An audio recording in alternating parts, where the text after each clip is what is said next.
మానవ వికాస వేదిక మొదటి నుంచి కూడా అంబేద్కర్ ఏదైతే ఆశించారో భారత సమాజం ఏ విధంగా ఉండాలని ఆయన కోరుకున్నాడో ఆ కోరుకున్న అంశాలను సాకారం చేయడం కోసం ఈ సంస్థ మొదటి నుంచి కృషి చేస్తుంది. 2004 నుంచి అంబేద్కర్ జయంతి కార్యక్రమం చాలా పెద్ద ఎత్తున జరిపినందుకు నేను చాలా సంతోషిస్తున్నాను. మిత్రులందరికీ కూడా అభినందనలు. ఈవేళ బహుశా ప్రపంచంలో ఉన్న సుమారు ఒక 140 నుంచి 150 దేశాలు అంబేద్కర్ జయంతిని జరుగుతుంది. నాకు తెలిసి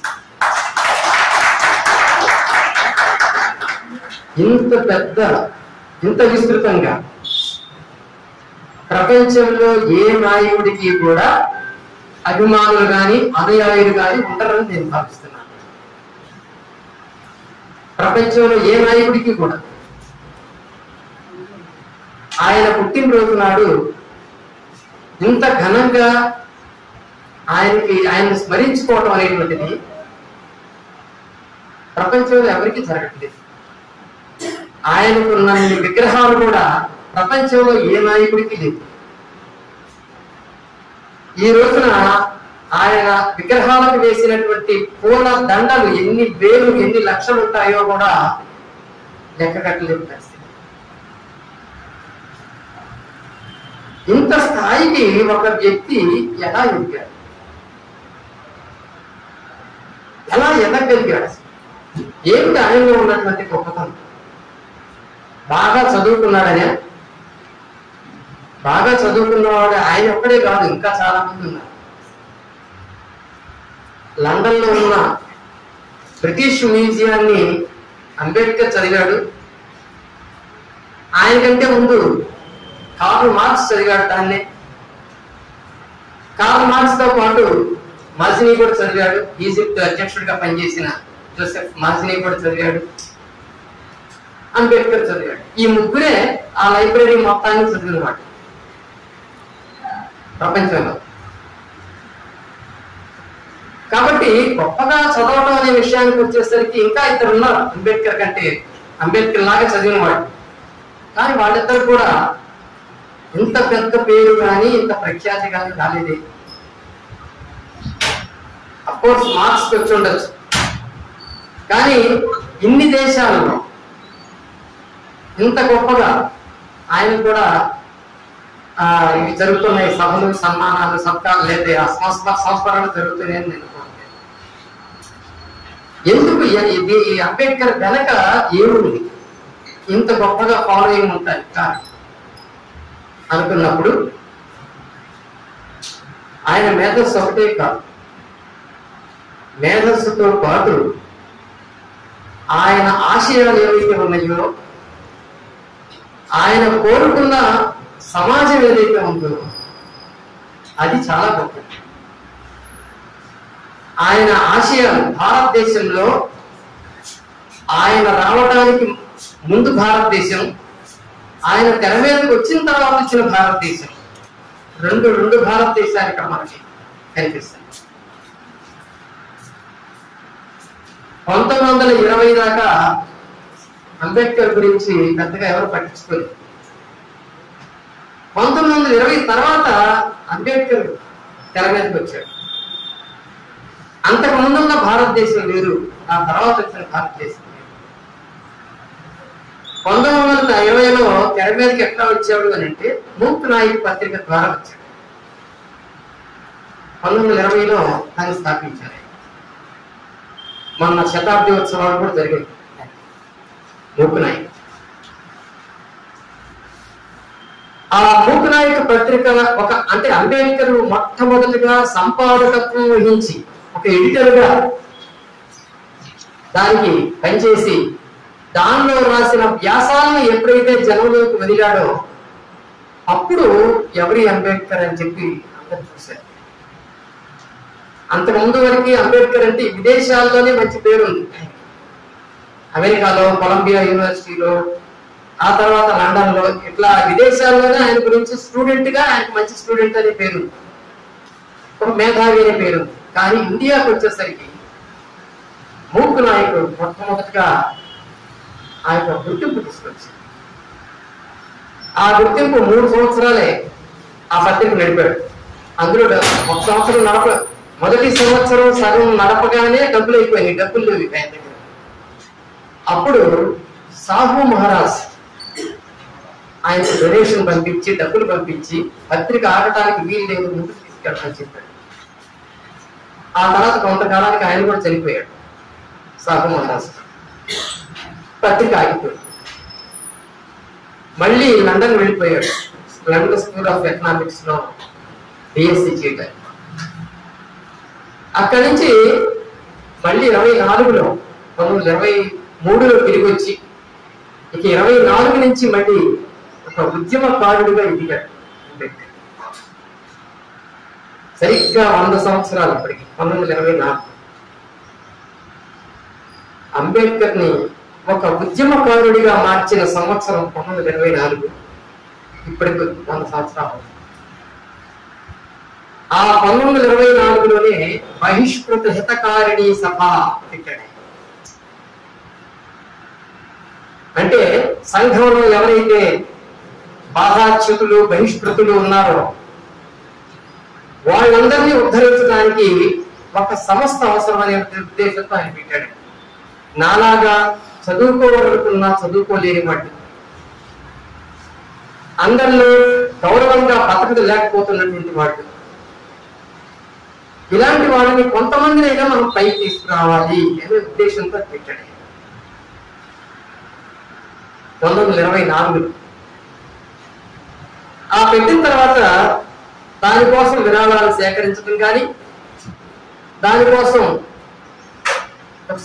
సంస్థకు ఆఫీస్ ఏర్పాటు చేసి దాన్ని నడిపించడం కానీ ఇవన్నీ చేశాడు. ఇక అక్కడి నుంచి అంబేద్కర్ జనం మనిషిగా మారాడు. అనేక సభలకు వెళ్ళాడు మహారాష్ట్రలో, అనేక సభల్లో పాల్గొన్నాడు. వందలాది మంది సభలకు వచ్చారు మొదట్లో, తర్వాత వేల సంఖ్యలకు వెళ్ళిపోయింది. అదిగో 100 ఏళ్ల క్రితం అంబేద్కర్ ఒక ఉద్యమకారుడిగా రంగం నిర్వహించాడు. ఇక అక్కడి నుంచి వెనక్కి తిరగలేదే. ఆ ఉద్యమకారుడిగా ముందుకు పోతూనే ఉన్నాడు. అంబేద్కర్ జీవితంలో ముఖ్యంగా ఆయన స్వయంగా రోడ్ల మీద నడిచి ఉద్యమాలు చేసినటువంటి అంశాలు 3 ఉన్నాయి. ఒకటి మహచ్చరు పోరాటం, రెండోది మనుస్మృతి దహనం, మూడోది కాలారాం దేవాలయ ప్రవేశం. 1920 మార్చి 19, 20, 21 తేదీల్లో ఈ మహచ్చరువు దగ్గరికి వెళ్ళి స్వయంగా నీళ్లు చేతితో పట్టుకొని తాగేసి కొన్ని వేల మందితో తాగించాడు. ఈ చరిత్ర అంతా మీకు తెలుసు, నేను అందుకే టూకీగా చెప్తుంటాడు పై. ఆ విజయంతో మనుస్మృతి దహన కార్యక్రమాన్ని చేపట్టాలని అదే సంవత్సరం డిసెంబర్ 25 నాడు అదే మహద్లో, మహద్ అంటే చిన్న ఊరేం కాదు, మున్సిపాలిటీ, ఆ రోజుల్లో పెద్ద మున్సిపాలిటీ, అదే ఊరిలో దాదాపు 8,000 మంది సభ్యులు అక్కడికి వస్తే వాళ్ళందరి సమక్షంలో ఒక బ్రాహ్మణ వ్యక్తి చేత, సహస్ర బుద్ధి అయితే ఒక బ్రాహ్మణ వ్యక్తి చేత మనుస్మృతిని తగలబెట్టించాడు అంబేద్కర్. ఆయన సమక్షంలో జిఎన్ సహస్ర బుద్ధి అని ఆయన పెద్ద బ్రాహ్మణ కుటుంబం నుంచి వచ్చినాయి. ఆయనతో తగలబెట్టించాడు. దాన్ని తాను తగలబెట్టడం కాదు, అది ఒక అంటే ఈ మనుస్మృతి అనేటువంటిది ఒక దళితులకే కాదు, శూద్రులకే కాదు, అంటే బీసీలకే కాదు, మొత్తం మానవాళికే ఇది పనికిరాని గ్రంథం అని చెప్పి చాటడం కోసం, అది బ్రాహ్మణులకు కూడా పనికిరాదని చెప్పడం కోసం ఆయన చేశాడు. అది రెండోది. మూడోది 1930లో కాలారాం, నాసిక్లో ఉన్న కాలారాం అనే టెంపుల్లో వందలాది మంది దళితులను తీసుకొని ఆలయ ప్రవేశం కోసం ఉద్యమం చేశారు. దీనికి ప్రేరణ తమిళనాడులో ఉన్నటువంటి పెరియార్, కేరళలో చేసిన వైకోమ సత్యాగ్రహం. వైకోమ అనేటువంటి ఒక ఊరిలో అక్కడ ఉన్నటువంటి టెంపుల్, హిందువుల గుడిలో దళితుడికి ప్రవేశం లేదు కాబట్టి ఆ వీధిలోనే అసలు దళితులు నడవడానికి వీలు లేదు అనేటువంటి ఒక ఆంక్షలు అక్కడ ఉన్నటువంటి అగ్ర కులాలు, నంబూదిరి కులాల వాళ్ళు పెడితే దాని మీద ఉద్యమం లేచింది. అప్పటికే కాంగ్రెస్ పిసిసి అధ్యక్షుడిగా, ప్రదేశ్ కాంగ్రెస్ కమిటీ ఉమ్మడి మద్రాసు రాష్ట్రం, దానికి ఆయన ప్రెసిడెంట్ గా ఉన్నాడు పెరియార్. ఆయన స్వయంగా వెళ్ళి ఆ ఉద్యమాన్ని ముందుకు నడిపి ఆలయాలకు, దళితులకు ఆలయ ప్రవేశం చేయించాడు. అందుకే ఆయన వైకోమ్ హీరో అని పిలుస్తారు ఇప్పటికి పెరియార్. అది అంబేద్కర్ లో ఒక ప్రేరణ కలిగించింది. అందుకే కాలారామ టెంపుల్లో ఆయన కూడా దాన్ని చేస్తున్నారు. అంబేద్కర్, పెరియార్ ఇద్దరు మంచి ఫ్రెండ్స్. తమిళనాడు వెళ్ళినప్పుడు ఇద్దరు మాట్లాడుకున్నారు క్యాపిటల్ గురించి. సో ఇవన్నీ చరిత్రలో ఉన్నాయి. కనుక అంత గొప్ప ఉద్యమాలను నిర్వహించి భారతదేశంలో ప్రజలకి ఏది అవసరం కాదు, ఏది పోతే, ఈ సమాజం నుంచి ఏది పోతే అందరూ కూడా ఏకమవుతారు, అందరూ ప్రశాంతంగా హాయిగా బ్రతుకుతారు అనేటువంటి ఒక విజన్ ఉన్నటువంటి గొప్ప వ్యక్తి. ఆయన జనం స్వీకరించారు. ఆయన లక్ష్యాలు రెండు. ఒకటి, నిమ్న జాతులని ఉద్ధరించడం. అంటే ఎవరైతే అన్నిటికీ దూరంగా ఉండిపోయారో, చదువుకి, సంపదకి, అధికారానికి ఎవరైతే దూరంగా ఉండిపోయారో వాళ్ళందరినీ కూడా అందరితో సమానం చేయటం. ఇది మొదటి పాయింట్. రెండోది, భారతీయ సమాజాన్ని ప్రజాస్వామీకరించడం, దీన్ని ఒక ప్రజాస్వామ్య సమాజంగా మార్చడం. ఈ రెండు లక్ష్యాల కోసమే ఆయన జీవితం మొత్తం త్యాగం చేశారు. కనుక ఆయన పుస్తకాలు తీసుకున్నా, ఆయన పనులు, ఆయన చేపట్టిన పనులు తీసుకున్నా, ఆయన ఉపన్యాసాలు తీసుకున్నా, ఏం తీసుకున్నా సరే వీటి చుట్టూనే తిరుగుతుంటాయి, ఆ రెండింటి చుట్టూనే తిరుగుతుంటాయి. ఇవాళ అంబేద్కర్ రచనలు వర్తమాన సమాజం మీద మాట్లాడుతున్నారు. అంబేద్కర్ రచనల మీద మాట్లాడటం అంటే ఒక గంటలో ఏ పని కాదు. ఆ టాపిక్ అలా పెట్టినప్పటికీ కూడా మనం ఎసెన్స్, సారం, అంబేద్కర్ రచనల సారం, ఆయన ఉద్యమాల సారం, ఆయన త్యాగం చేసినటువంటి త్యాగాల సారాన్ని గురించి మాట్లాడుతున్నాం. అంతకంటే ఎక్కువ మాట్లాడుకోలేదు. ఎందుకు చెప్తున్నానంటే ఒక 25 పుస్తకాలు ఆయన మాస్టర్ పీసెస్, 25 పుస్తకాలు ఉన్నాయి. ఒక్కొక్కటి డిఫరెంట్ యాంగిల్. రాజకీయ అంశాల మీద రాశాడు, ఆర్థిక అంశాల మీద రాశాడు, సాంస్కృతిక అంశాల మీద రాశాడు, సామాజిక అంశాల మీద రాశాడు. అన్ని ఏది రాసినా సరే అది మార్గదర్శకమే. విదేశీ లండన్ స్కూల్ ఆఫ్ ఎకనామిక్స్ లో ఉన్నటువంటి ప్రొఫెసర్స్ ఆశ్చర్యపోయారు ఆయన రాసిన రచనలు. అసలు బ్రిటిష్ వాళ్ళు పరిపాలిస్తున్న రోజుల్లో బ్రిటిష్ పరిపాలనలో భారతదేశం యొక్క రూపాయి విలువ గురించి ఆయన రాసిన వ్యాసం చదివి London school of economics professors మాకు తెలియని ఇన్ని అంశాలు నీకు ఎలా తెలిసినాయి అని అడిగారు. అది అంటే రూపాయి ఎలా పతనం అయిపోతుంది బ్రిటిష్ వాళ్ళ కాలంలో అనేటువంటి దాని మీద ఆయన తీసుకుని రాసిన thesis. Problem of rupee in colonial India. అది వాళ్ళకి అంటుపట్టలేదు.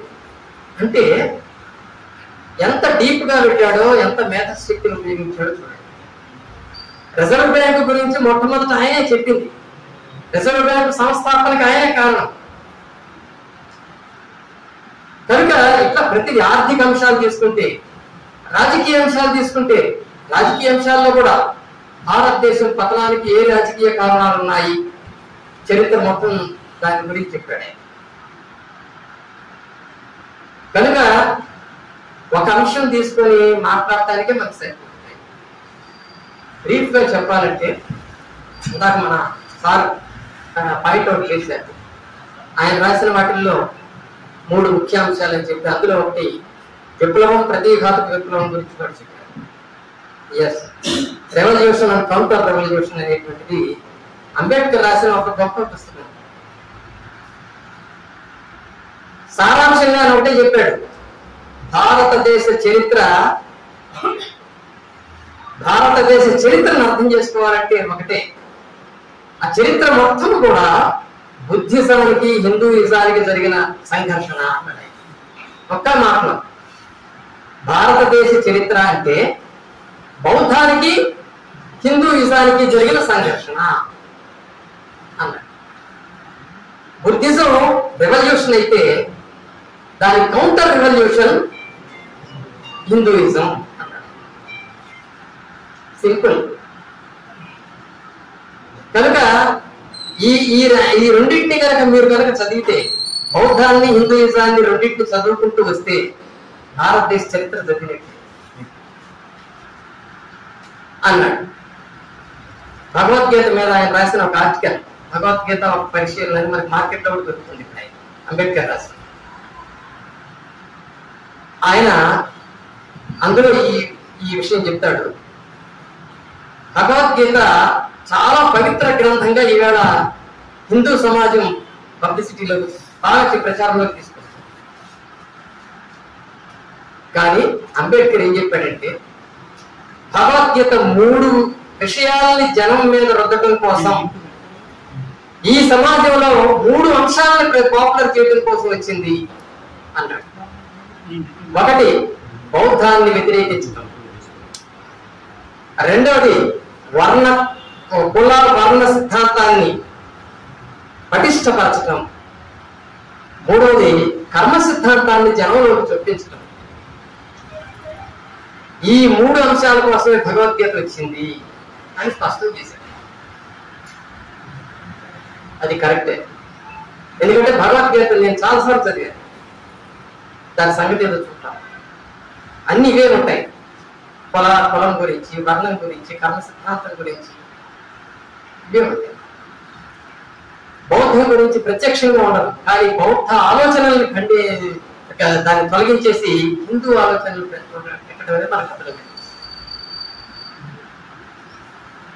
కనుక అంబేద్కర్ యొక్క పరిశీలన శక్తి, ఆ దృష్టి చాలా డీప్ గా ఉంటుంది ప్రతి విషయంలో కూడా. ఆ భగవద్గీత గురించి చాలా మంది రాశారు. ప్రాచీన కాలంలో శంకరాచార్యుడి దగ్గర నుంచి మొదలు పెడితే మహారాష్ట్రలో జ్ఞానేశ్వర ఆయన, తర్వాత మనకి ఇక్కడ శంకరాచార్యుడు, రామానుజాచార్యుడు, మధ్వాచార్యుడు, వీళ్ళందరూ చాలా మంది రాశారు. ఇక ఆధునిక విషయాల్లోకి వస్తే బాలగంగాధర తిలక్ రాశాడు, గాంధీ రాశాడు, అందరూ భగవద్గీత గురించి చెప్పినాడు. కానీ వాళ్ళందరి ఒక పక్కన పెడితే అంబేద్కర్ ఒక పక్కన పెడితే అంబేద్కర్దే తూగుతుంది. ఎందుకు? ఇది వాస్తవిక దృక్పథంతో చేసిన పరిశీలన, అది వేదాంత దృక్పథంతో చేసిన పరిశీలన. వేదాంతం అనేది మనస్సుని, మైండ్ని ఇంకా భావ బానిసత్వంలోనే ఉంచుతుంది తప్ప మన జీవితాన్ని మెరుగుపరచడానికి, లేదా మనం ఎలా జీవించాలి, ఏ విధంగా మన సమాజం ముందుకెళ్ళాలి అనేది చెప్పడానికి అది పనికిరాదు వేదాంతం. ఇది అంబేద్కర్ ఆలోచన విధానం. దేన్నైనా ఎలా అర్థం చేసుకోవాలి, మన సమాజాన్ని మార్చడానికి ఇది ఉపయోగపడుతుందో పడదా, ఇందులో ఉపయోగపడేవేంటి పడలేవేంటి అనేది ఒక హేతువాద ధోరణిలో విశ్లేషించడానికి అంబేద్కర్ కనిపిస్తుంది. అందువల్ల అవన్నీ కూడా ఒకే మోసలో ఉన్నట్టు అనిపిస్తాయి, ఇది మాత్రం సపరేట్ గా మనకి కనిపిస్తుంది. అంబేద్కర్ రాసినటువంటి ఒక అద్భుతమైనటువంటి పుస్తకం కుల నిర్మూలన మీ అందరికీ తెలుసు. ఆ జాత్పాత్ తోడక్ మండలి వాళ్ళు దాన్ని తిరస్కరించడం, దాంతో వెంటనే ఆయన దాన్ని పబ్లిష్ చేయడం, జనంలోకి వెళ్ళటం, ఇప్పటికీ ఎన్ని లక్షల కాపీలు ముద్రించబడ్డాయో లెక్కలేదు, ఎన్ని భాషల్లోకి వెళ్ళిందో కూడా తెలియదు. అది కులం విషయంలో ఒక సైద్ధాంతిక గ్రంథంగా ఇప్పుడు ప్రచారంలో భారతదేశానికి సంబంధించి కులాన్ని ఎలా తొలగించాలి అనే అంశం మీద ఎవరైనా ఆలోచిస్తే ముందు అది చదవాలి. చదివిన తర్వాతనే అది తన యొక్క మార్గాన్ని ఎంచుకోవాలి. కాబట్టి అంత అంత ఉన్నత స్థాయిలో రాసిన పుస్తకం అది. ఎందుకనంటే అంబేద్కర్ ఎన్నో వేల పుస్తకాలు చదివి దాని సారాన్ని తీసుకొచ్చి పుస్తకాల్లో పెడుతున్నాడు. కాబట్టి అది మనం అర్థం కావాలంటే ప్రతి వాక్యాన్ని మళ్ళీ మళ్ళీ చదువుకోవాల్సిన అవసరం. ఆ పుస్తకం చదివినప్పుడు కుల నిర్మూలన అనే అంశాన్ని మనం తీసుకుంటే చాలా స్పష్టంగా చెప్తాడు. నువ్వు ఈ దేశంలో కులాన్ని నిర్మూలించాలనుకుంటున్నావా? అయితే కులం దానంతటదే పోదు. ఇప్పుడు కూడా ఆ కులాన్ని తీసుకొచ్చినటువంటి వర్ణాలు ఉన్నాయి, వర్ణ వ్యవస్థ ఉంది.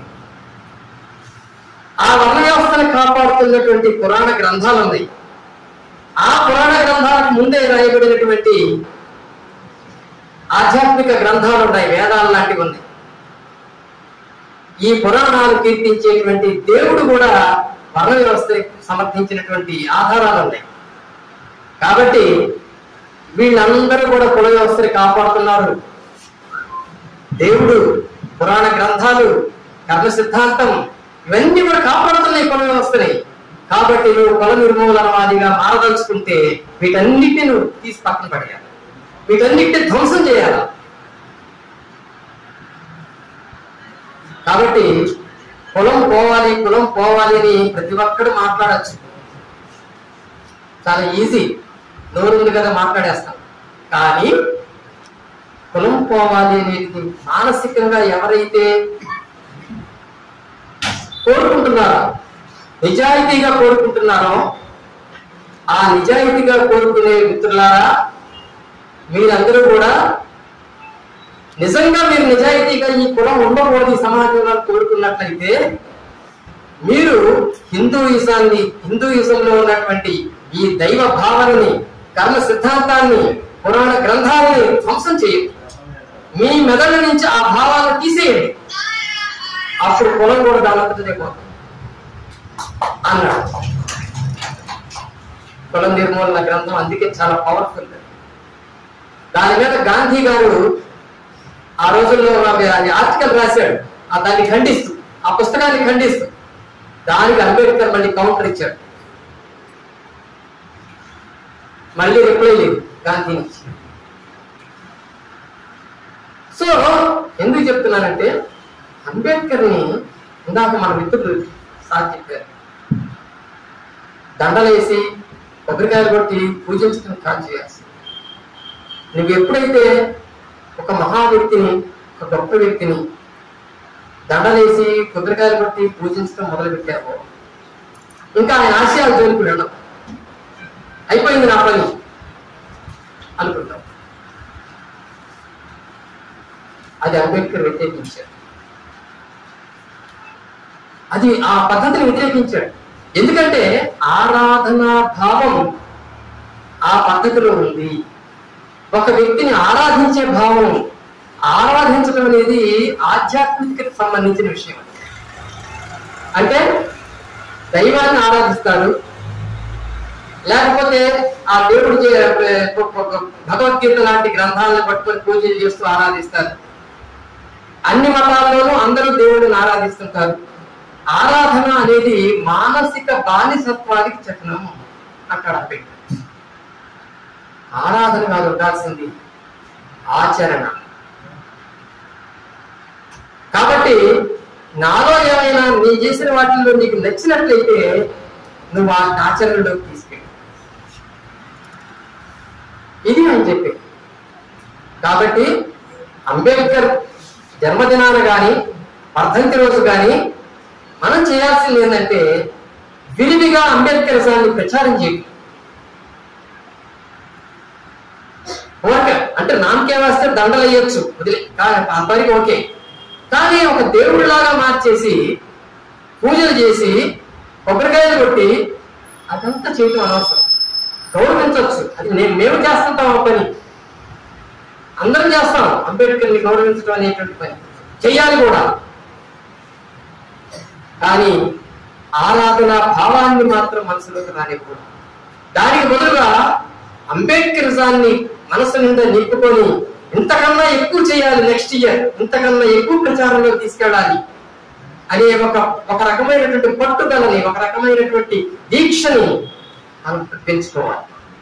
ఆ పెంచుకొని జనంలోకి తీసుకెళ్లే మార్గాన్ని కనుక మనం ఎంచుకుంటే నిజంగా అంబేద్కర్ని బతికిస్తున్నట్లే.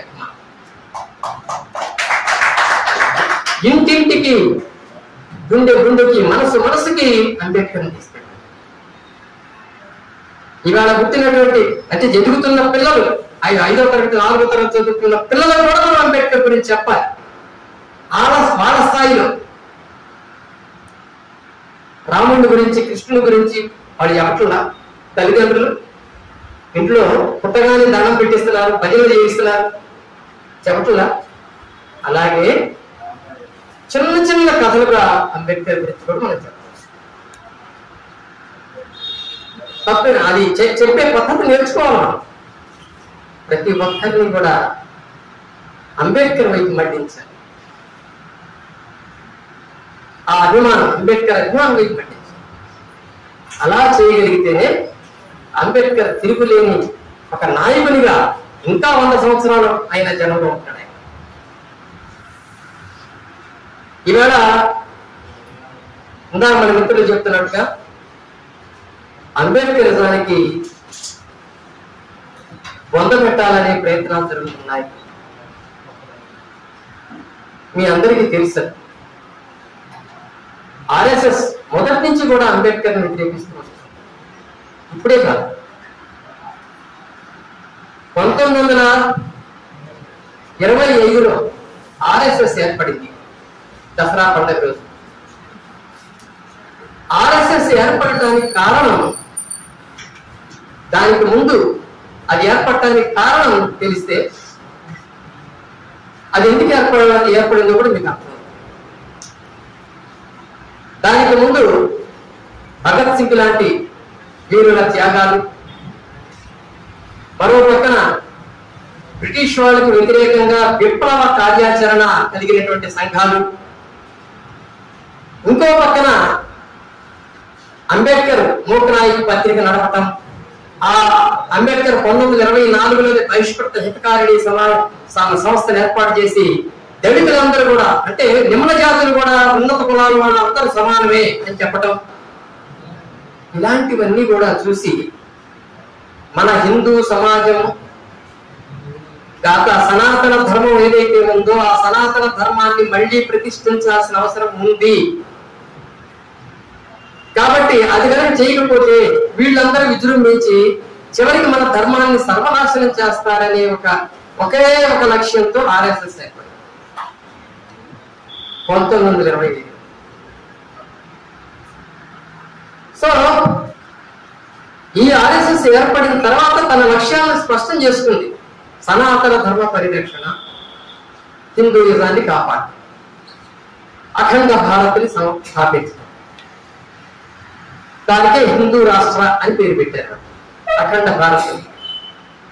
అఖండ భారత్ అంటే ఇవాళ ఉన్న పాకిస్తాను, ఆఫ్ఘనిస్తాను ఇదంతా కూడా అఖండ భారత్ లో భాగమే. ఉజ్బెకిస్తాను, కజకిస్తాన్ ఇవన్నీ కూడా.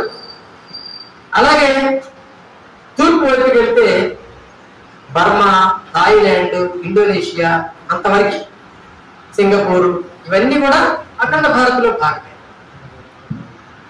దక్షిణ భారతదేశంతో ఎట్లాగో ఉందనుకోండి. అంటే అక్కడి నుంచి ఇక్కడ దాకా దాదాపు ఆసియాలోనూ ఉన్నటువంటి దాదాపు 40-50 దేశాలు అవన్నీ అఖండ భారత్ అది స్థాపిస్తారు అన్నమాట.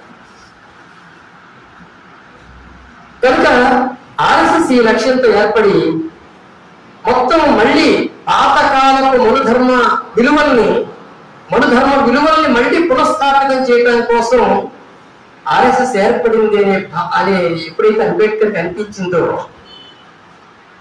దీనికి కౌంటర్ గా మన అడుగు వేయాలని చెప్పి ఆయన ఆలోచించాడు. దీనికి కౌంటర్ తీసుకురావాలి అని ఆలోచించాడు. అంబేద్కర్ కి ఈ కౌంటర్ అసోసియేషన్ కౌంటర్ సంఘాన్ని స్థాపించాలని సలహా ఇచ్చిన వాడు కూడా అంబేద్కర్ మిత్రుడు ఒక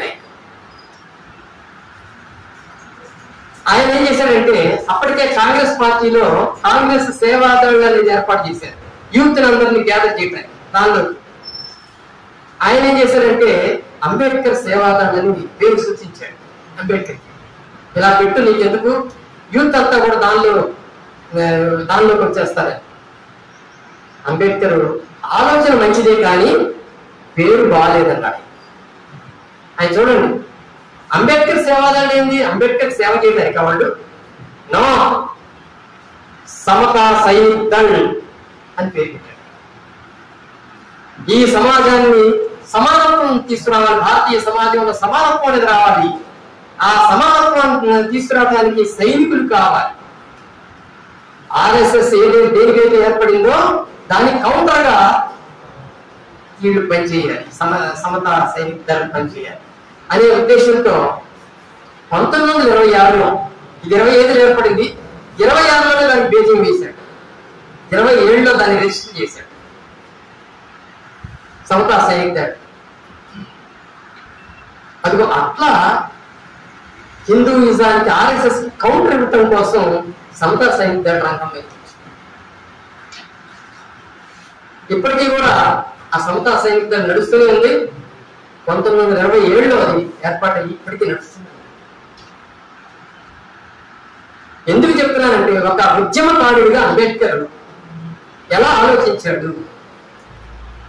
అప్పటికి ఇంకొక విషయం ఇక్కడ, అదే 1925లో ఆర్ఎస్ఎస్ ఏర్పడిన సంవత్సరంలోనే భారత కమ్యూనిస్ట్ పార్టీ ఏర్పడింది. ఇండియాలో కమ్యూనిస్ట్ పార్టీ ఏర్పడింది. ఆ కమ్యూనిస్ట్ పార్టీ కూడా అనేక యూత్ వింగ్స్, స్టూడెంట్స్ వింగ్స్ ఇవన్నీ తయారు చేసుకుంటూ వచ్చింది. కానీ ఈవేళ ఆర్ఎస్ఎస్ ఎక్కడుంది? కమ్యూనిస్ట్ పార్టీ సంఘానికి అసోసియేషన్స్ ఎక్కడ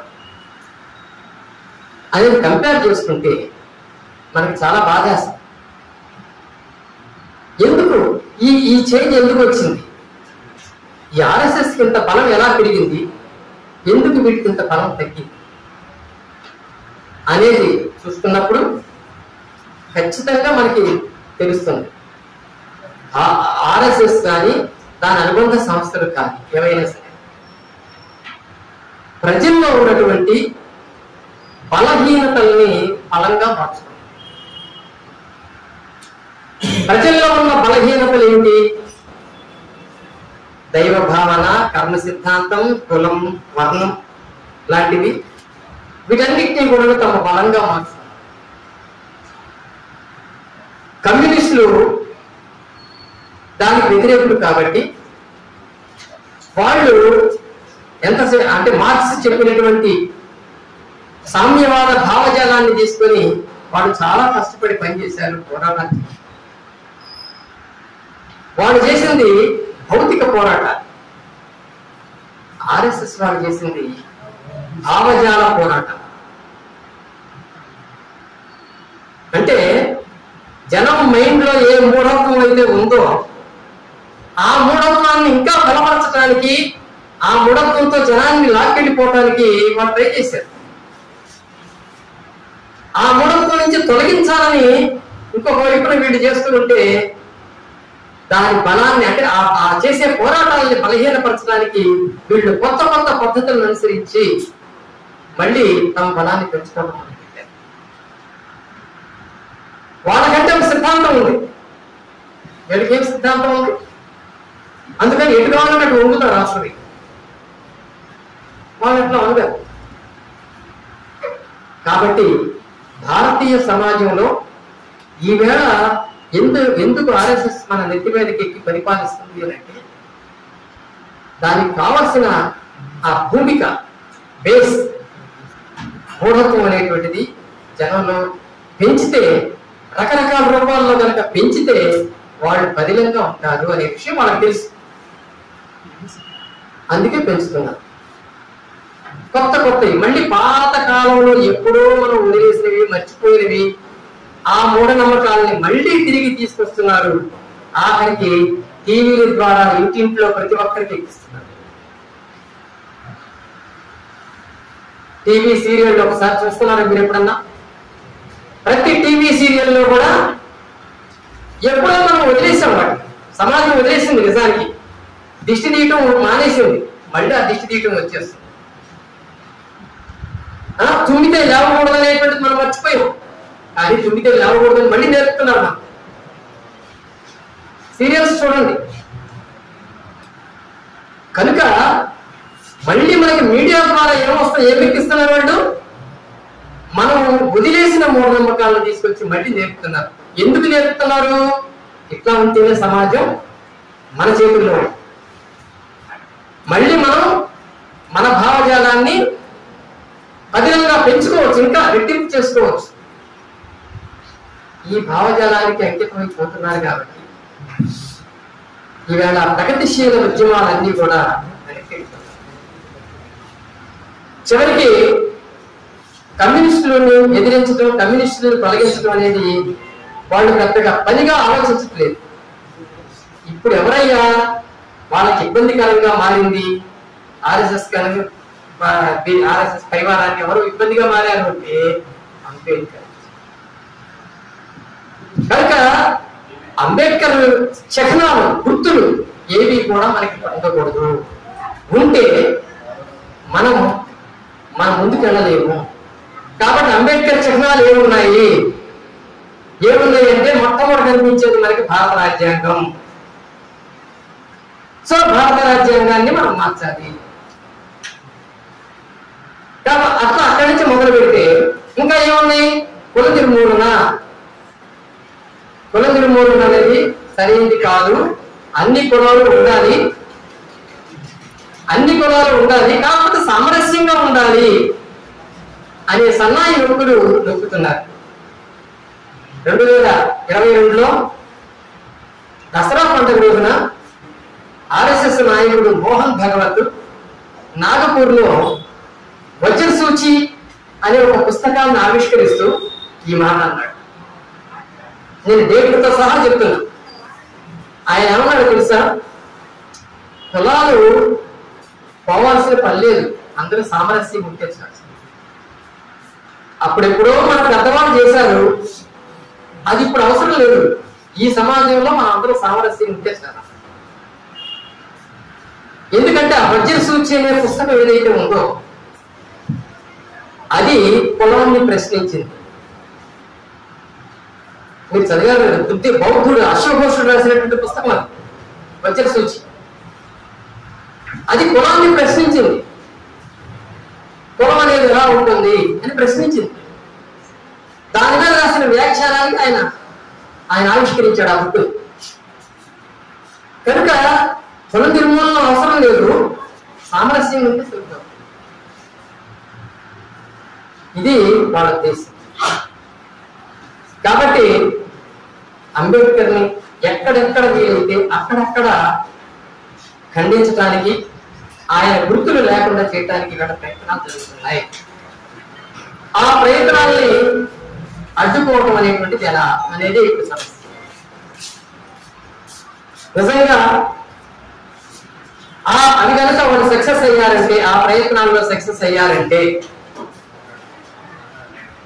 ఇక భారతదేశం ఇప్పుడున్న స్వరూపాన్ని కోల్పోతుంది. ఇప్పుడున్నటువంటి ఈ సమాన హక్కులు అని ఏవైతే మనం రాజ్యాంగం ద్వారా అనుభవిస్తున్నామో అవి పోతాయి. వాళ్ళు ఆల్రెడీ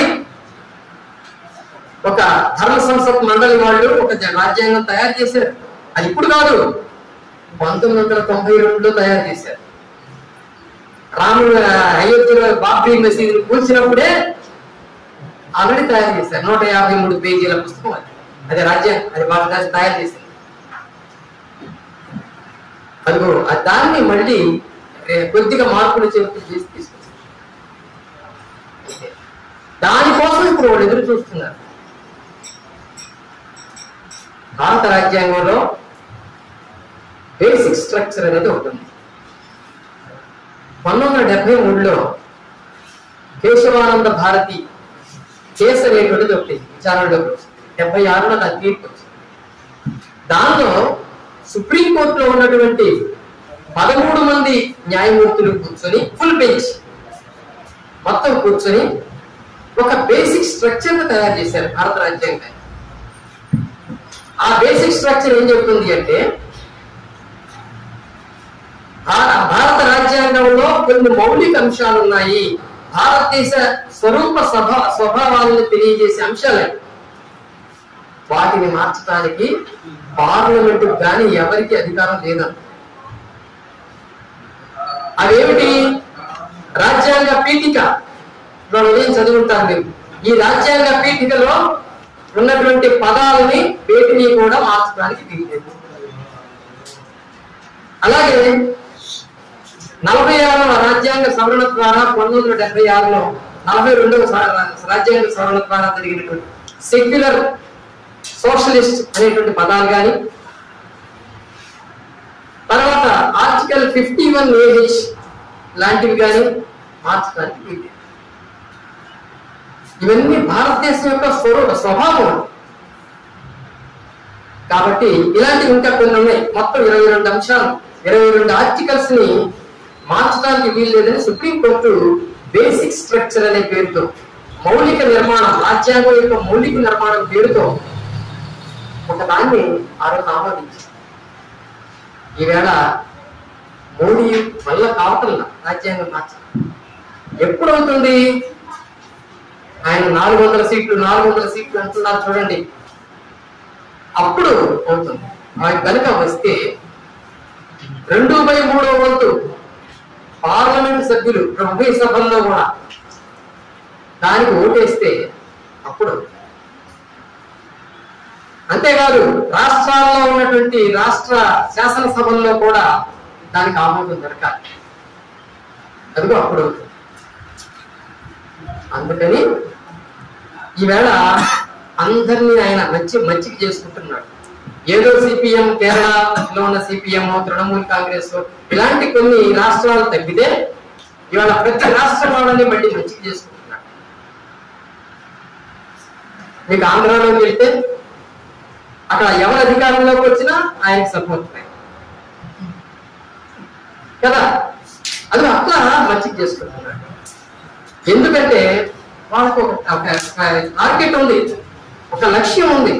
ఆ లక్ష్యాన్ని సాధించాలంటే ఏమైనా వాడు దేనికైనా సిద్ధపడతాడు. ఇందాక చెప్పాను కదా, ఎటు కావాలంటే అటు వంగుతారు. ఎన్ని తిట్లైనా తింటారు, ఎన్ని తిట్లైనా తిడతారు, కానీ వాళ్ళ లక్ష్య సాధన అది మాత్రం మంచిది. 1925లో ఏర్పడింది ఆర్ఎస్ఎస్. 2025లో 100 years సెలబ్రేషన్స్ చేసుకోబోతుంది. 2024లో వాళ్ళ అధికారంలోకి వస్తే 2025లో వాళ్ళ లక్ష్య సాధనకి మొదటి అడుగు పడుతుంటారు. అది వాళ్ళ ప్లాన్. గురుదక్షిణగా హిందూ రాష్ట్రం సమర్పించాలని మోడీ తాపత్రయం, వాళ్ళ గురువులకు దక్షిణగా. ఇదంతా ఉంది. అందుకే పాత పార్లమెంట్ ని మార్చాడు, కొత్త పార్లమెంట్ ఏర్పాటు చేశాడు. అందులో సీట్లు చాలా పెంచాడు. ఎందుకు? ఈ రాజ్యాంగం తీసేస్తే ఆ తర్వాత వచ్చే మెంబర్స్ పార్లమెంట్ మెంబర్స్ కాదు, స్వామీజీలు, గురువుజీలు, సాధువులు, ఇలా వాళ్ళందరి కోసం అది. దానిలో ఒక రాజదండం పెట్టించాడు సెంగోట్. దాని మీద అప్పుడు వివాదం అయింది కదా. స్పీకర్ సీటు పక్కన ఒక కర్ర వేలాడుకుంటుంది చూడండి, సెంగోల్ తమిళనాడు నుంచి తెప్పించాడు రాజదండం దాని పేరు. అది ఎందుకు పెట్టించాడు? రాచరిక వ్యవస్థను గుర్తు చేయడానికి, రాచరిక వ్యవస్థను గుర్తు చేయడానికి. రాబోయే పార్లమెంట్ లో ఇది ఉంటుంది అని చెప్పాలి. లేకపోతే దాని అవసరం లేదు అక్కడ. ఇప్పుడు రాచరిక వ్యవస్థ కదా, ప్రజాస్వామిక వ్యవస్థ కదా, దీనిలో రాజదండంతో పని ఏంటి? లేదు, కాన్ఫ్లిక్ట్. ప్రతి దాని వెనుక, ప్రతి చర్య వెనుక ఒక అంతరార్థం ఉంటుంది వాడు చేసేదాన్ని. దాన్ని అర్థం చేసుకో. రామాలయం, రాముడు, ఇవన్నీ మీరు చూస్తున్నారు. రామభక్తిని ఎలా ప్రచారం చేస్తున్నారో చూస్తున్నారు. ఆ మధ్య ఉచితంగా భక్తుల్ని తీసుకెళ్ళి, అంటే జనం ఫ్లోటింగ్ పెంచాలి. అక్కడ ఉచితంగా రైడ్ చేశారు, తీసుకెళ్ళారు. విమానాలు వేశారు, తీసుకెళ్ళారు. ఆ రామాలయం, రామభక్తులు వీళ్ళకి అవసరమా? ఇప్పుడు ప్రజలకు అవసరమా? అంబేద్కర్ ద రెడిల్స్ ఆఫ్ హిందూయిజం లో అద్భుతమైన బుక్ రాశారు. వీళ్ళు ఎంతమంది చదివారో నాకు తెలియదు. ద రెడిల్స్ ఆఫ్ హిందూయిజం అంటే హిందూయిజంలో పెట్టే కథలు చెప్పుకోవచ్చు. చిక్కుముళ్ళు కాదు, చిక్కుముళ్ళని ట్రాన్స్ మన పిట్ట కథలు అంటే బాగోదు కదా. నేను అంటున్నాను పిట్ట కథ, అదే చిక్కుముళ్ళే. అసలు నిజానికి అయితే రిడిల్స్ అంటే చిన్న చిన్న స్టోరీస్ అన్న. పిల్లలకి చెప్పే స్టోరీస్ ఉంటాయి, వాటి రిడిల్స్. ఓకే, ఆ హిందూయిజంలో చిక్కుముళ్ళు లేదా ఇంకోటి అనుకోండి మీరు ఎట్లయినా. అందులో the riddle of Rama and Krishna, అందులో రాముడి గురించి ఆయన రాసినటువంటి విశ్లేషణ చాలా బాగుంది. చదవండి, ఇలాంటి చదవాలి. వాళ్ళు రామాలయం గురించి, రాముడి గురించి అంత పెద్ద ఎత్తున తీసుకొచ్చి లేనిపోయినవన్నీ చెప్పి కల్పించి దానికి ఒక ప్రచారం కల్పిస్తూ ఉంటే, మనం అంబేద్కర్ రాసిన చదవాలి. వెంటనే ఏం చెప్పాడు అంబేద్కర్ రాముడి మీద? అందులో రాముడు బ్రాహ్మణ ప్రతినిధి అని క్లియర్గా చెప్పాడు. ఆయన చెప్పకపోయినా మీరు వాల్మీకి రాసినటువంటి రామాయణం కనుక తీసుకున్నట్లయితే, తెలుగులో కూడా ఇప్పుడు అనువాదాలు దొరుకుతున్నాయి, కాగానే చదవచ్చు. అది తీసుకున్నట్లయితే మీకు రామాయణం మొత్తం, కథ మొత్తం సారాంశం ఏమిటంటే, ఏదో సీతను వదిలిపెట్టడం, ఏ రావణుడితో యుద్ధం చేసి తిరిగి తీసుకురావడం, ఇదో కథ కనిపిస్తుందే కానీ మనకి. కానీ దాని సారాంశంగా చూస్తే బ్రాహ్మణాధిపత్యాన్ని కొనసాగించడం, దానికి రాముడిని ఒక ప్రతినిధిగా పెట్టి ఆ బ్రాహ్మణ భావజాలాన్ని వ్యాప్తి చేయడం అనేటువంటిది దానిలో ముఖ్యంగా కనిపిస్తుంది. అడుగడుగున బ్రాహ్మణులను పొగట్టడం, బ్రాహ్మణ భావజాలాన్ని గొప్పదని కీర్తించడం, ఇది కనిపిస్తాయి. మీకు మీరు ఎప్పుడంటే ఆఫ్టర్ క్వశ్చన్స్ కూడా ఉన్నాయి. మీకు రామాయణం కథలో కథ చెప్తాను. రామాయణంలో రాముడు సీత అరణ్యవాసానికి వెళ్తారు. వెళ్ళిన తర్వాత ఒక 10 సంవత్సరాల పాటు సుతీక్ష్ణ మహాముని ఆశ్రమంలో ఉంటారు. ఇది మీకు అరణ్యకాండలో ఉంటుంది, చదవండి తర్వాత. సుతీక్ష్ణ మహాముని ఆశ్రమంలో వాళ్ళు ఉంటారు. ఒకరోజు సీత రాముడిని ఒక ప్రశ్న వేస్తాడు. ఆయన ఏం చేస్తాడు? ఉదయాన్నే లేచి ధనస్సు, బాణాలు తీసుకొని, కత్తులు తీసుకొని వెళ్ళిపోబోతుంటాడు బయట పర్ణశాలలో నుంచి. రామ ఎక్కడికి వెళ్తున్నావు? లోపల రాక్షస సంహారానికి వెళ్తున్నా అంటాడు. దుష్ట శక్తులను నిర్మూలించాలి కదా అంటాడు. ఎప్పుడు ఇదే పని అని ఇవ్వాలి. అర్థ సంభాషణ చాలా బాగుంటుంది, చదవండి.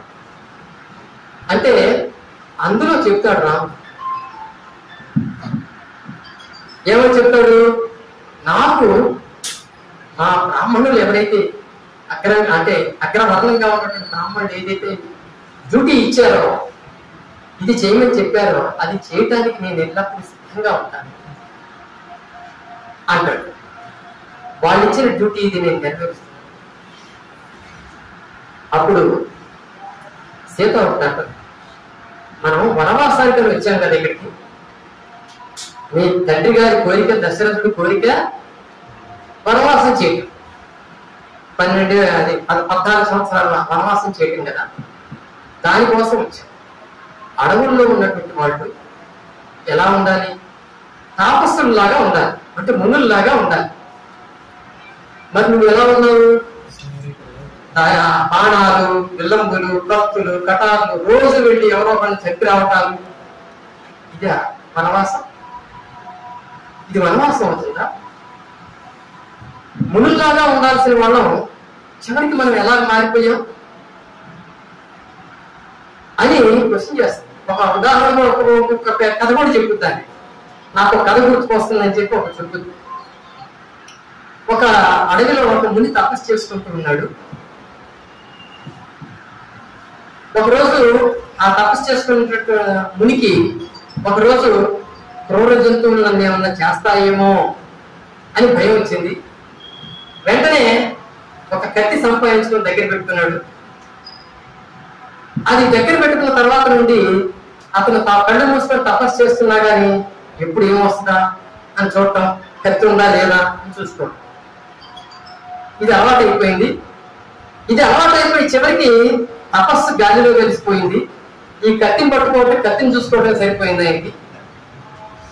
అలా ఉంది రాముడా చేసే పని.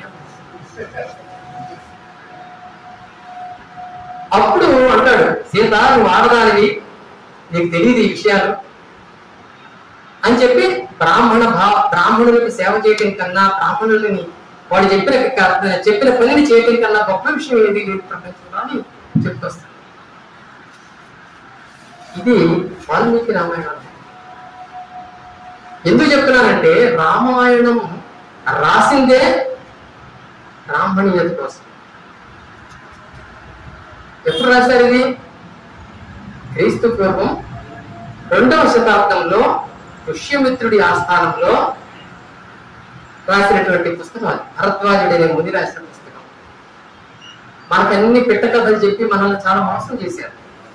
వాల్మీకి అనే అతను పోయేవాడని, పుట్టలో నుంచి పుట్టుకొచ్చాడని, ఇవన్నీ పెట్ట కథలు. వాల్మీకి అనే మహర్షి పోయేవాడు అనేటువంటి కథ 12వ శతాబ్దం దాకా లేదు. 12వ శతాబ్దంలో స్కంద పురాణంలో మొట్టమొదటిసారి చెప్పారు ఆ విషయం. అప్పటిదాకా వాల్మీకి పోయేవాడు కాదు. మనమేమో ఇప్పటికీ ఏమనుకుంటున్నాం? వాల్మీకి పోయేవాడు. అదో సప్తర్షులు అనేవాళ్ళు వచ్చి వస్తుంటే, దారిని వస్తుంటే ఈ వాల్మీకి వాళ్ళందరినీ ఆపి మీ దగ్గర డబ్బులు తీయండి, నాకు ఇచ్చేయండి అని వాళ్ళని బలవంతం చేస్తే వాళ్ళు అతనికి ఒక మంత్రం నేర్పారని మరా మరా మరా అని ఆ మంత్రం చెప్పించమంటే అదే రామ రామ రామగా మారిపోయిందని, అప్పుడే ఆయనలో జ్ఞానోదయం కలిగి రామాయణం రాశాడని, ఇవన్నీ పెట్టకథ. ఇది స్కంద పురాణం చెప్పిన అంత ముందు లేదు. అందుకు చెప్తున్నానంటే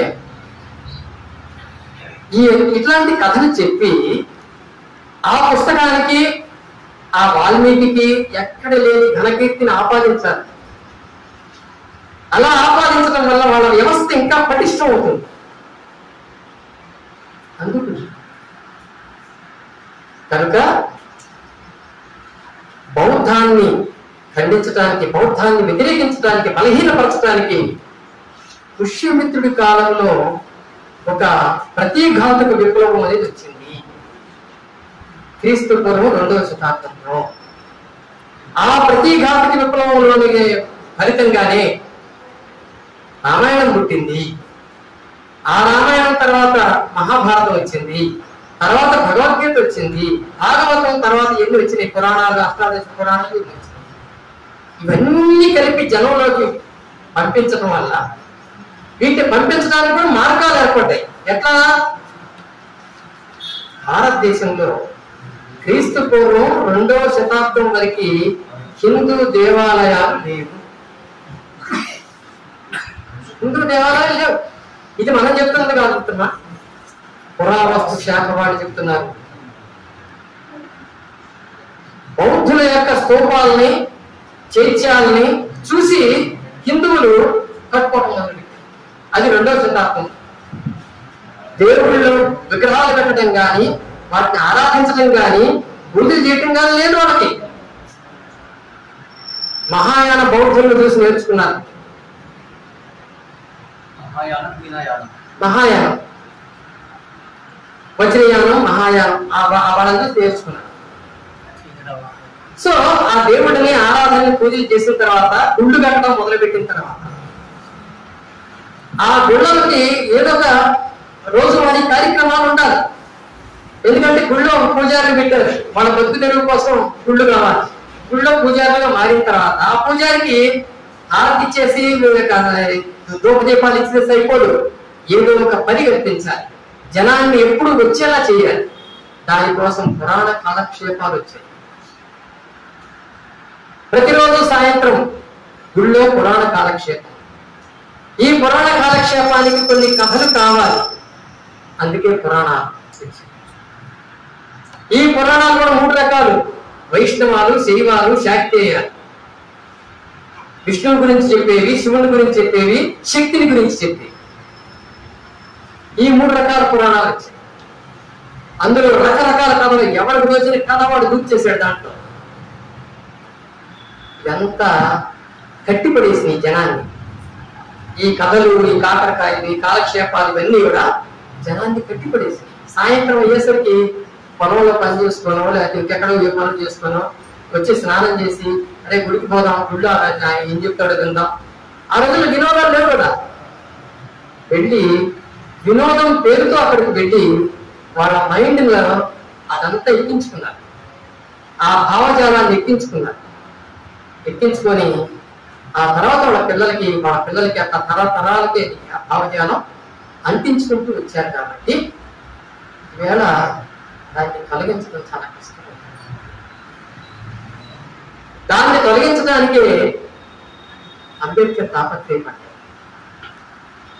ఆ బానిస భావజాలాన్ని మైండ్ లోంచి తొలగించాలి. అదంతా బ్రాహ్మణులు వాళ్ళ ఉనికి కోసం, వాళ్ళ ఉపాధి కోసం, వాళ్ళ యొక్క ఆధిపత్యం కోసం ఎక్కించిన భావజాలం. అందరినీ సమానంగా చూడటం అందులో ఉండదు. మనుషులందరూ సమానులు అనే సూత్రం దానికి వర్తించదు. మనుషులందరూ వర్ణాలు, మనుషులందరూ కులాలు, అది మాత్రం వర్తిస్తుంది. కాబట్టి సమానత్వం అనే దానికి హిందూయిజం వ్యతిరేకం. ఎవరైనా హిందూ నాయకులలో కానీ లేకపోతే ఏ ఆచార్యులు లేకపోతే ఏ ప్రవచనాలు చెప్తున్నప్పుడు వీళ్ళల్లో కానీ అందరూ సమానమే అని వాడు ఎప్పుడైనా అంటుంటే మీరు నమ్మకండి. అందరూ సమానమే, కానీ బ్రాహ్మణులు మాత్రం ఎక్కువ సమానం,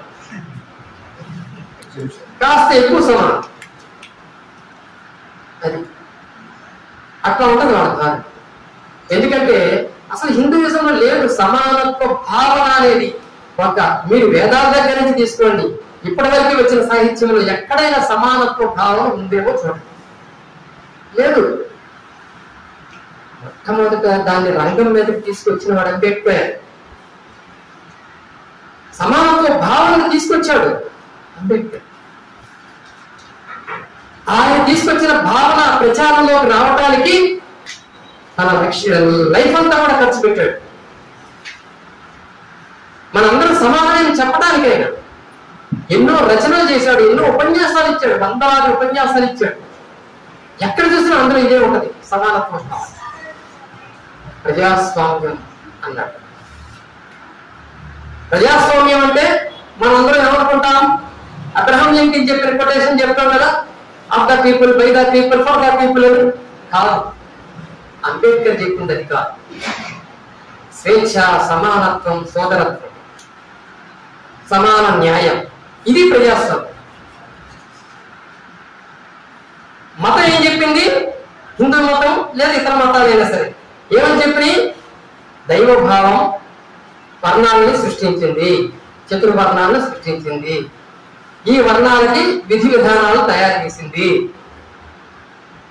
వాటిని అనుసరించడమే మన కర్తవ్యం అని చెప్పింది. అంటే అసమానత్వాన్ని అది బోధిస్తే దానికి కౌంటర్ గా అంబేద్కర్ సమానత్వాన్ని తీసుకొచ్చారు. కాబట్టి ప్రజాస్వామ్యం అనేది అంబేద్కర్ వచ్చిన తర్వాత, రంగం మీదకి వచ్చిన తర్వాత, అంతకుముందు నెహ్రూ లాంటి వాళ్ళు, గాంధీ లాంటి వాళ్ళు లండన్ లో చదువుకొని వాళ్ళు కూడా ప్రజాస్వామ్యం గురించి అక్కడ నేర్చుకున్నారు. కానీ వాళ్ళకి ఈ దృష్టి లేదు. అంబేద్కర్ ఏం చేశారంటే ఆయన రంగంలోకి వచ్చాక ప్రజాస్వామ్యం అంటే ఇది అని నిర్వచించి ప్రజాస్వామ్యాన్ని ఎలా అమలుపరచాలి సమాజంలో అనడానికి చాలా మార్గాలు చూపించాడు. అది మహిళలకి మొట్టమొదటిసారి సమాన హక్కులు ప్రయత్నం చేసింది అంబేద్కరే. సమాన హక్కులు ఉంటాయి మహిళలకి చెప్పింది. అందరికీ సమాన ఓటు హక్కు, ఓటు అనేది అందరికీ హక్కు అని చెప్పి ఇండియాలో మొట్టమొదటి వాదించింది అంబేద్కరే. అప్పటి వరకు విదేశాల్లో, యూరోప్ లో కొన్ని దేశాల్లో, అమెరికాలో ఇంకా మహిళలకు ఓటు హక్కు లేదు అప్పటికి. That is Ambedkar. మనుషులంతా సమానం చెప్పినవాడు ఆయన. సమానత్వ సిద్ధాంతం అయింది. కాబట్టి ప్రజాస్వామ్యాన్ని నిర్వచించడమే కాదు, ప్రజాస్వామ్య సమాజం ఏర్పడాలి. ఆ ప్రజాస్వామ్య సమాజం ఏర్పడినప్పుడు మాత్రమే మనం బలంగా ఐకమత్యంగా ఎదుగుతాం పైకి. అప్పటిదాకా అది ఏర్పడినంత కాలం కూడా కొంతమంది పెత్తనమే మన మీద ఉంటుంది. కొన్ని వర్ణాల వారి పెత్తనం అది ఆర్థికంగా రూపంలో ఉండొచ్చు, రాజకీయ రూపంలో ఉండొచ్చు, సాంఘిక రూపంలో ఉండొచ్చు, ఏ రూపంలోనే ఉండొచ్చు. కానీ వాళ్ళంతా కూడా ఒకే మాట మాట్లాడతారు. వాళ్ళంతా ఒక కోటి పక్షులు. అందరూ ఒకే కోటి పక్షులు కావాలంటే ఖచ్చితంగా ప్రజాస్వామ్యం. భారత రాజ్యాంగం పీఠికలో మీరు చూసారో లేదో, సాంఘిక, ఆర్థిక, రాజకీయ న్యాయం అనేటువంటిది చాలా స్పెసిఫిక్ గా చెప్పాడు ఆయన. ఈ మూడే చాలా ఇంపార్టెంట్. సాంఘిక, ఆర్థిక, మూడోది రాజకీయ. ఈ మూడు న్యాయాలు అందరికీ ఉండాలి. అంటే ఇది అమలు కావాలి అన్నాడు. రాజకీయ న్యాయం అమలు కావాలంటే అందరూ కూడా రాజకీయ రంగంలోకి ప్రవేశించగలిగినటువంటి అవకాశాలు ఉన్నాయి. ఆర్థికంగా న్యాయం జరగాలంటే ప్రతి ఒక్కరికి తాను నచ్చినటువంటి వృత్తిని మాత్రమే కాదు, తనకు నచ్చిన విధంగా ఆర్థికంగా ఎదగడానికి అవకాశాలు ఉన్నాయి. సాంఘికంగా న్యాయం జరగాలంటే కుల వ్యవస్థ నశించాలి, వర్ణాలు పోవాలి, అందరూ కూడా ఒకటే అనే భావన సమాజంలో రావాలి. మన రాజ్యాంగం దానికోసం మేము రాజ్యాంగం రాసుకుంటున్నామని అంబేద్కర్ పీఠికలో చెప్పాడు. ఇది ఎంత గొప్ప విలువైందో మీరు ఆలోచించండి. కనుక ఈ మాట చెప్పడానికి మనకి ఏమనిపిస్తుంది అంటే, ఓకే ఇది బాగానే ఉందనిపిస్తుంది, కానీ ఈ మాట రాస్తున్నప్పుడు అంబేద్కర్ మైండ్ లో ఏముందో తెలుసా మీకు? ఆయన, నేను అంచనా వేస్తున్నా ఆయన ఉద్దేశాలను బట్టి, మనుధర్మాన్ని భూస్థాపితం చేయడం అనేటువంటి అందులో ఉంది. ఆ వాక్యాన్ని రాసేటప్పుడు మనుధర్మం ఈ దెబ్బతో భూస్థాపితం అవుతుంది అని ఉంది. ఎందుకంటే ఈ మూడు అంశాలు, సాంఘిక, రాజకీయ, ఆర్థిక, ఈ మూడింటినీ కూడా మూడు వర్ణాల వాళ్ళకి దత్తం చేసింది మన ధర్మశాస్త్రం. మీకు మనుస్మృతి చదివారో లేదో నాకు తెలియదు. అందులో 12 అధ్యాయాలు ఉన్నాయి, 2600 శ్లోకాలు ఉన్నాయి. అవన్నీ నేను చదివాను. సో అందులో నేను చూసినట్లయితే సాంఘిక, ఆర్థిక, రాజకీయ ఈ మూడింటిని మూడు వర్ణాలకు ఇచ్చేసింది మన ధర్మశాస్త్రం. రాజకీయ మొత్తం రాజులకి, ఆర్థిక వైశ్యులకి, సాంఘిక బ్రాహ్మణులకి ఇచ్చేసింది. అంటే సాంఘికంగా ఉన్నత స్థానంలో ఉండవలసిన వాడు బ్రాహ్మణులు, వాళ్ళు ఏది చెప్తే దాన్ని అనుసరించవలసిన వాడే మిగిలిన వాళ్ళు అని చెప్పింది. అంతేకాదు ఈ మనుధర్మ శాస్త్రం దాని మీద సపరేట్ గా చెప్పుకుంటే ఇంకా బాగుంది. మనుధర్మ శాస్త్రం ఒక విషయం చెప్పింది, మీకు గుర్తుందో మీకు తెలుసో లేదు. ఈ మొత్తం ప్రపంచంలో ఉన్నటువంటి సంపద మొత్తం బ్రాహ్మణుడే. జాగ్రత్తగా వినండి, ఇది మొత్తం సంపద బ్రాహ్మణులదే. మిగిలిన వాళ్ళు ఆ సంపదను వాడుకుంటున్నారు, దానికి అవకాశం ఇచ్చారు, అందుకే వాడుకుంటున్నారు అని చెప్తుంది. ఎంత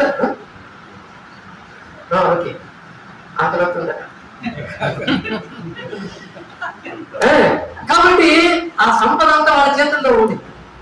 కానీ ఈ రాజులు వీళ్ళు బ్రాహ్మణుడు చెప్పినట్టు వినాలి. అసలు రాజు ఎందుకు వచ్చాడు ఈ తెర మీదకి అనేటువంటి అదొక పెద్ద సత్యం. బుద్ధుడి కాలంలో రాజులు లేరు, గణతంత్ర వ్యవస్థ ఉంది తెలుసా. అప్పుడు రాజులు లేరు, మరి రాజులు ఎందుకు వచ్చారు తెర మీద? ఇది పెద్ద సబ్జెక్ట్. తర్వాత ఎప్పుడన్నా చెప్తున్నా. ఈ రాజులు ఏం చేయాలి, వాళ్ళ కర్తవ్యం ఏంటంటే మన ధర్మశాస్త్రం స్పష్టంగా చెప్పింది, రాజు పని ఏంటంటే ధర్మాన్ని కాపాడు, అంతే. ధర్మాన్ని కాపాడు. ధర్మం అంటే ఏమిటి? ఇంకా దానికి తిరుగులేదు నిర్వచనం ఉంది. ధర్మం అంటే వర్ణ ధర్మమే ధర్మము. వర్ణ ధర్మాన్ని కాపాడతాం, వర్ణ సంకరం కాకుండా. ఈ వర్ణం వాళ్ళు ఆ వర్ణంలోకి, ఆ వర్ణం వాళ్ళు ఈ వర్ణంలోకి, ఇట్లా సంకరం కాకుండా చూడాల్సిన బాధ్యత రాజుది. కాబట్టి రాజు అందుకు అవసరం. అట్లా ఎవరైతే సంకరానికి పాల్పడుతున్నారో వాళ్ళందరినీ శిక్షించడం, వాళ్ళని రకరకాలుగా వేధించడం ఎలాగనేది మన ధర్మశాస్త్రం చెప్తుంది అనుకోండి. కాబట్టి రాజు పని. ఇక ఆర్థిక విషయాలన్నీ కూడా వైశ్యులకు ఇచ్చారు, వైశ్య వర్ణానికి ఇచ్చారు. వైశ్యుల పని మన ధర్మశాస్త్రం క్లియర్ గా చెప్పింది. ఏం చేయాలి వైశ్యులు అంటే? వ్యవసాయం చేయాలి, పశుపోషణ చేయాలి, వడ్డీ వ్యాపారం చేయాలి. ఇవన్నీ వాళ్ళ పనులు చెప్పింది. సో ఈ 3 అంశాలు వాళ్ళవి. మరి 4వ వర్ణం సంగతి ఏంటి? 4వ శూద్ర వర్ణం ఉంది కదా, బ్రాహ్మణ క్షత్రియ వైశ్య 3 వర్ణాలు అయిపోతే 4వ వర్ణం సంగతి ఏంటి అని అడిగారు. ఏం లేదు, ఈ 4వ వర్ణం ఏంటంటే పై 3 వర్ణాలకి సేవ చేయడం. అది మీకు ఇచ్చాం, పోండి మాకు సేవ చేసుకోండి మీరు. అది ఏషాం వర్ణానాం శుశ్రూష అనసూయ అనే పదం వాడి మన ధర్మశాస్త్రం. అనసూయ అంటే అసూయ లేకుండా, కోపం లేకుండా, వాళ్ళ మీద ద్వేషం లేకుండా మీరు సేవ చేయాలి. అది మీ ధర్మం. ఇది చెప్పింది మన ధర్మశాస్త్రం. కాబట్టి సాంఘిక, ఆర్థిక, రాజకీయ హక్కులని, రాజకీయ ఆ 3టిని వాళ్ళ చేతుల్లో పెట్టుకొని శూద్రులకి ఈ 3 వర్ణాలకి సేవ చేయటం మాత్రమే హక్కుగా చేసినటువంటి ఆ వ్యవస్థ ఏదైతే ఉందో, మన ధర్మ వ్యవస్థ ఏదైతే ఉందో, దాన్ని దుంపనాశనం చేయడానికి అంబేద్కర్ అది పెట్టాడు. ఇక్కడ ఆ 3 అంశాలు న్యాయంగా ఉండాలి, అందరికీ సమానంగా ఉండాలి అని పెట్టాడు. కాబట్టి ఆ దృష్టి, అంబేద్కర్ దృష్టి చూడండి, మనకి ఈ సామాన్య పదాలుగా కనిపిస్తాయి. దాని వెనుకున్న తాత్విక ఆలోచనలు అంబేద్కర్లో ఉన్నాయి. మనుధర్మాన్ని భూస్థాపితం చేయడం అది. కనుక మిత్రులారా, ఇలా అంబేద్కర్ గురించి ఎంతైనా చెప్పచ్చు, ఎన్ని రోజులైనా చెప్పచ్చు. కానీ కాలం మన కోసం ఆగదంటున్నారు కాబట్టి ఇక నేను ఇంతటితో ఆపుతాను.